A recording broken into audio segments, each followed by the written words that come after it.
Joining us now, Senior Fellow at the Jewish Institute for National Security of America, Jonathan Ruhe.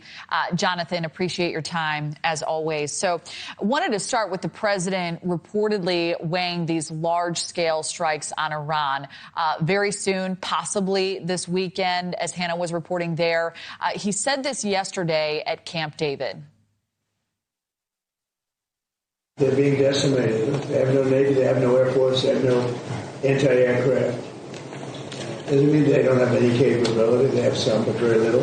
We'll be hitting them very hard. And, at some point they're going to say, we just can't take it anymore. So he's saying at some point Iran will say, we just can't take it anymore. Do you believe that will be the response from Iran's side eventually if these strikes continue and potentially escalate? I'm certainly skeptical at the moment, given that, as we saw in that graphic at the outset of the segment, Iran has shown that it's willing to escalate across the region and to threaten anyone who may be trying to side with the United States and continuing to pressure the Iranians. And I think, we've heard President Trump say we're going to hit them very hard. And that, in and of itself, I think the Iranians are willing to say we can hit you back even harder. It remains for the president to say how hitting them harder will accomplish his objectives. We have not heard that yet. Right. And a major critique really throughout this conflict has been you cannot bomb your way to a win here. So how does the president then secure the strait, get the nuclear deal he wants with inspections, and bring all of this to a conclusion? Is it possible to shore this up in short order?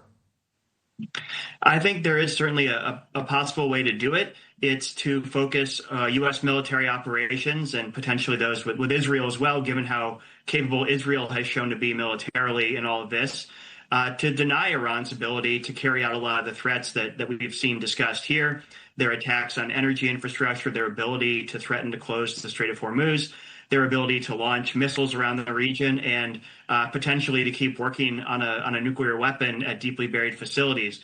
The U.S., and with its partners, does have the ability to go after a lot of those capabilities. It involves assuming more risk than we've seen President Trump be willing to take at any point so far.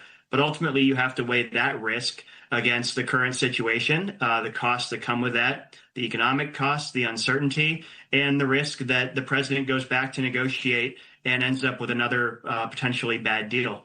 Are you referencing there the potential of troops on the ground, possibly at Karg Island?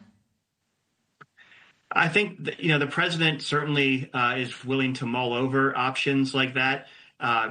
Also potentially ground troops closer to Hormuz to try to seal off some of Iran's ability to threaten the strait, and then potentially also special forces operations against some of Iran's deeply buried nuclear sites. I think the president has certainly shown that's a risk he's not willing to take, partly, I think, because he has not explained to the American people why he would take those risks. But I think for now, that may be several steps down the road. For now, I think the president can try continuing to have this be a war of naval and air power and continue to hit Iran, but do it in a smarter way, not necessarily just harder, as he said. Yeah, well, it does appear that this next round may be targeting those energy sites, so we'll keep eyes on any developments there. Also, as more recent news, 2 commercial ships, they've now been attacked in the Strait of Hormuz. This is, of course, activity the U.S. wants to stop.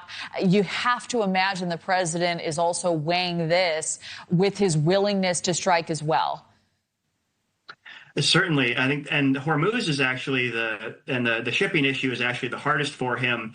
Not because necessarily Iran's Navy or its military forces are superior to ours or anyone else's in the region, but because Iran has shown that all they have to do is threaten to send one drone into the bridge of one of those tankers or those commercial ships, and they can essentially bring shipping to a halt. And, Iran is now trying to replicate that success in the Red Sea and in the Suez Canal, because currently that's the only alternative to getting energy out from what used to be the main route in Hormuz.